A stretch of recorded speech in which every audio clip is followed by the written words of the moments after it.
Assalamu alaikum, my dear students. Hope and pray you are hale and hearty. So, in the previous video, we talked about W.B. Yeats and I provide you a brief introduction about the poem. So, today in this video, I will explain the poem line by line. But before kicking off the poem, let me tell you a few things. My dear students, the poem When You Are Old is a short lyric of 12 lines in 3 stanzas. You will find 3 stanzas in this poem. The poem is addressed to a beautiful lady not gone, with whom Yeats was madly in love, but the big if is she never responded to his love. In this poem, the poet truly manifests the intense emotions for his beloved. It expresses the poet's distress at the disastrous onslaught of time. Now, let's move on to the poem. But before I would analyze the poem, I want you to listen to the poem first. When you are old and grey and full of sleep and nodding by the fire, take down this book and slowly read and dream of the soft look your eyes had once and of their shadows deep. How many loved your moments of glad grace and loved your beauty with love false or true, but one man loved the pilgrim soul in you and loved the sorrows of your changing face. And bending down beside the glowing bars, murmur a little sadly how love fled and paced upon the mountains overhead and hid his face amid a crowd of stars. I hope after listening to this poem, you have enjoyed it. So now let me interpret it. So the first line, when you are old and grey and full of sleep and nodding by the fire, take down this book and slowly read and dream of the soft look your eyes had once and of their shadows deep. So this is the expository stanza of the poem When You Are Old, penlocked by W.B. Yeats. So look at the first line, when you are old and grey and full of sleep. So in this line, in this expository line, W.B. Yeats tells his beloved that one day would come when you would lose all the charm and gaiety, and you would become old, and your hair would turn grey, and you would be full of sleep. You would feel drowsy, you would feel knackered and tired. यानी जब तुम बूढ़ी हो जाओगी और तुम्हारे बाल भी सफ़ेद हो जाएंगे और तुम हमेशा थका हुआ महसूस करोगे. These are all the symptoms of old age. तुम्हें हमेशा नींद आती रहेगी. So students, पहली लाइन में full of sleep का इस्तेमाल, इस फ्रेज का इस्तेमाल किया है पोइट ने.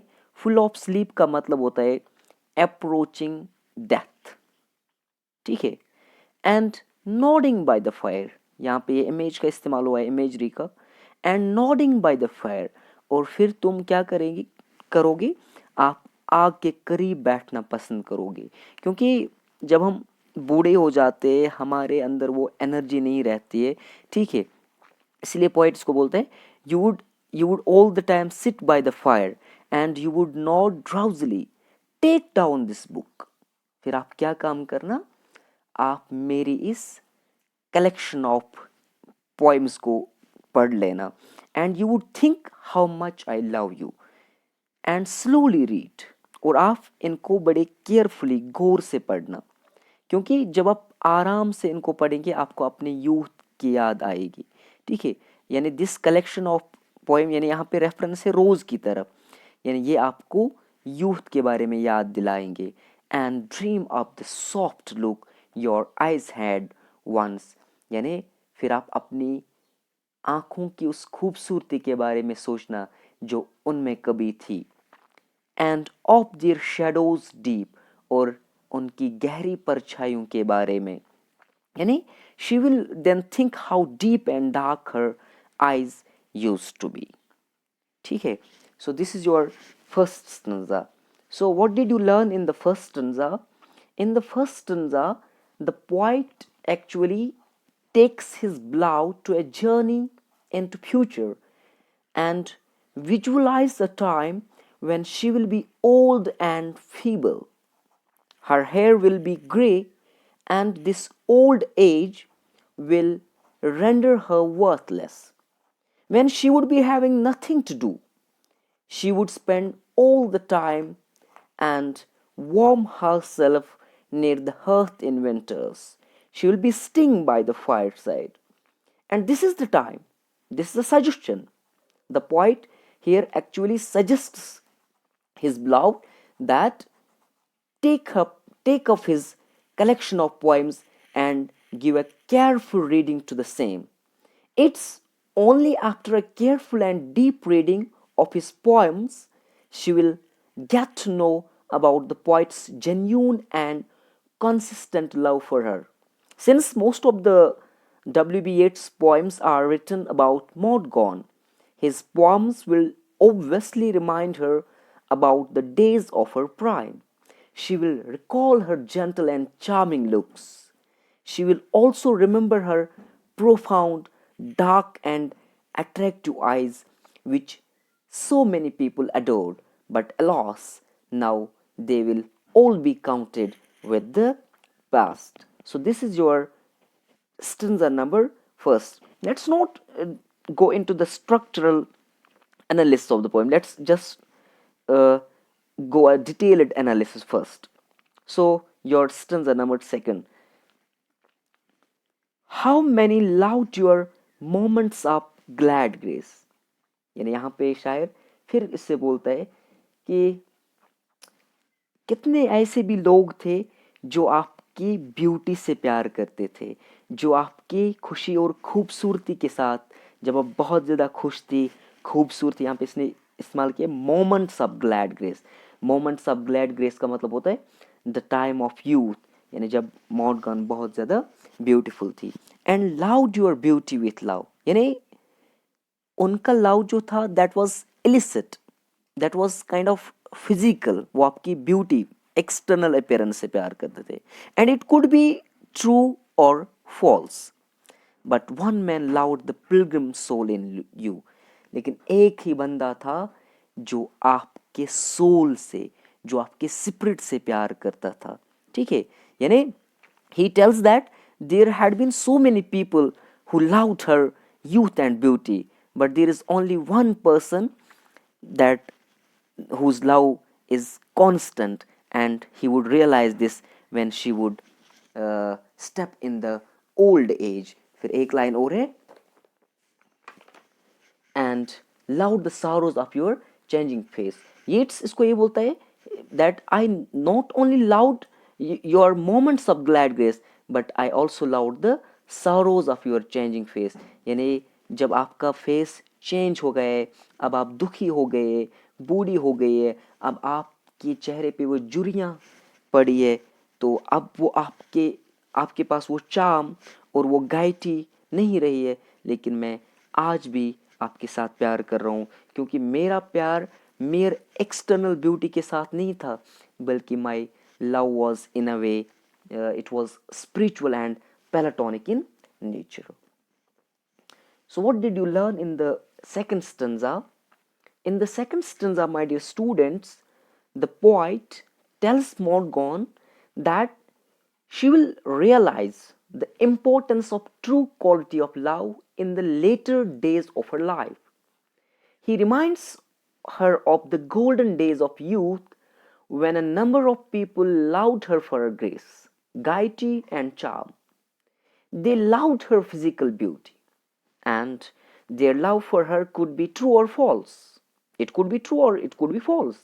But there can be no two opinions about the fact that among the crowd of lovers, among all the lovers, the poet loved her pure heart and not her body. It's Yeats whose love was spiritual, whose love was platonic in nature.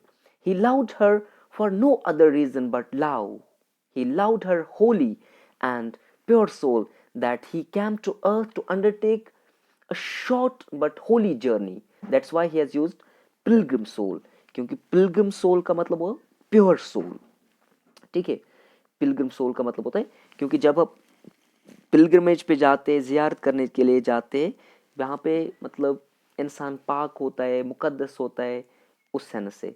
ठीक है, और ये इसको ये भी बोलते हैं ही loud each and every expression of her face. In brief, I can say that he loved her pure and spirited heart, unlike others who were after her physical beauty. Right? Now, stanza third and last. And bending down beside the glowing bars, murmur a little sadly how love fled, and paced upon the mountains overhead, and hid his face among a crowd of stars. And bending down beside the glowing bars.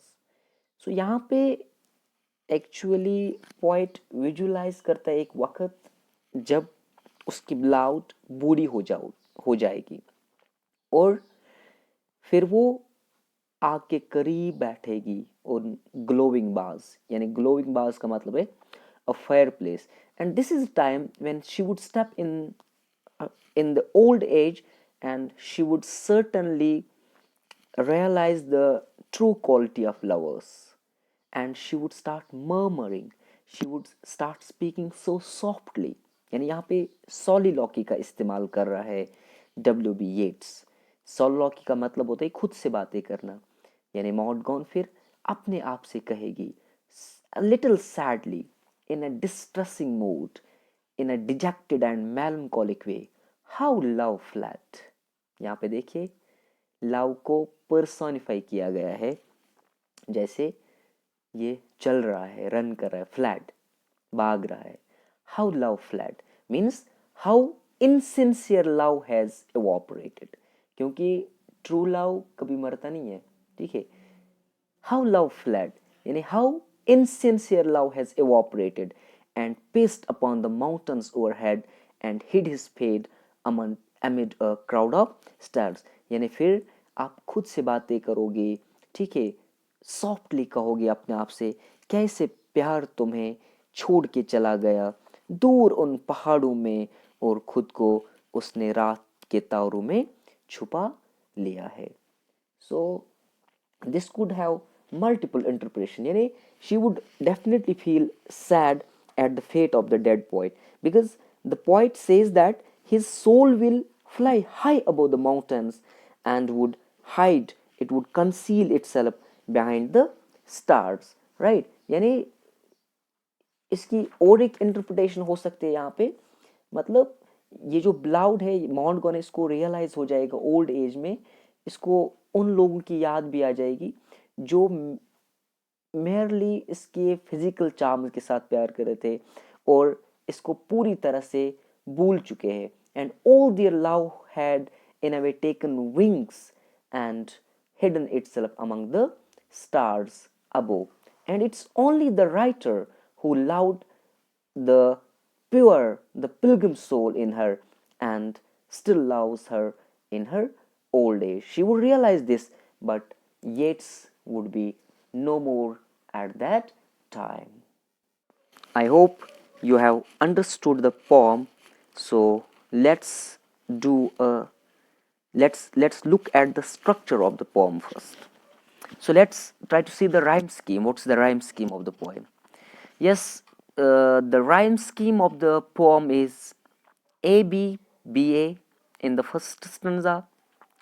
In the second stanza, it's CD, DC, and in the third stanza, it's EF, FE.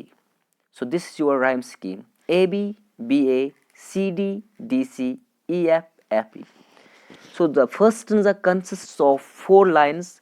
So 4-line stanza is called quatrain, right? सो देर है imagery का भी इस्तेमाल हुआ है इस poem में. So let me tell you what's imagery first. Imagery stands for mental pictures that's created in the reader's mind by the poetic language. Imagery is actually used to make readers pursue things with their 5 senses. Here, W.B. Yeats has used imagery in the poem, such as, and nodding by the fire, take down this book. ये एक image है.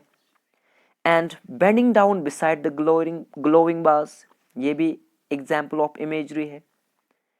And paced upon the mountains overhead, ये भी imagery है. Moments of glad grace, ये भी imagery है. Crowd of stars, ये भी इमेजरी है.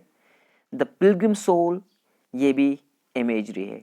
सो आपसे पूछा जाता है वहां पे pick out the examples of imagery, give some examples of imagery from the poem when you are old. So आप देख सकते हैं यहाँ पे मैंने आपको पूरी इमेजरी बता दी है. So उसके बाद यहाँ पे एक और लिटरेरी डिवाइस का इस्तेमाल हुआ है जिसको हम बोलते हैं सिंबलिज्म. ठीक है. So what's the symbolism, students? Symbolism is the use of symbols to signify ideas and qualities, giving them symbolic meaning different from literal meaning. आप देख सकते हैं इस पोएम में, here grey and weak and full of sleep, ऊपर वाली line में symbolize an elderly woman. और ये जो फायर है, it's the symbol of fiery love जो मॉन्टगॉन वंस रिजेक्टेड. और उसके बाद है and mountain overhead or crowd of stars stand for things she knows, Montgomery knows exists but can't reach them. ठीक है. सो ये आपका सिंबलिज्म है.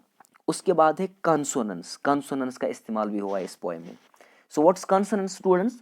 कंसोनेंस is the repetition of a consonant sounds in the same line, such as the sound of n, N, in. किस में? आप देखिए ये वाली पोएम, यहां पे देखिए आप, and bending down beside the glowing bars and paced upon the mountains overhead.